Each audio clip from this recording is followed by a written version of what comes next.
உயிரியல் பூங்காவில் குட்டி மான் ஒன்று காண்டாமிருகத்துடன் நீயா நானா வா ஒரு கை பார்ப்போம் என சண்டைக்கு செல்லும் காட்சிதான் இது. போல நாட்டில் உள்ள ரொக்லா நகரின் உயிரியல் பூங்காவில் 13 கிலோ மட்டுமே எடை கொண்ட முன்சாக் எனும் சீன வகை குட்டி மான் ஒன்று 1.7 டன் எடையுள்ள காண்டாமிருகத்துடன் நேருக்கு நேர் சண்டைக்கு செல்லும் வீடியோ இணையத்தில் வைரலாகி வருகிறது.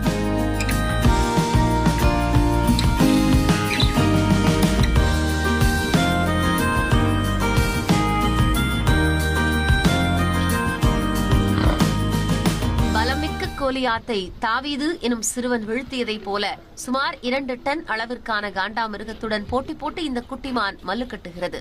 நிறைவாக காண்டாமிருகம்தான் குட்டிமானுக்கு பயந்து ஓடுகிறது.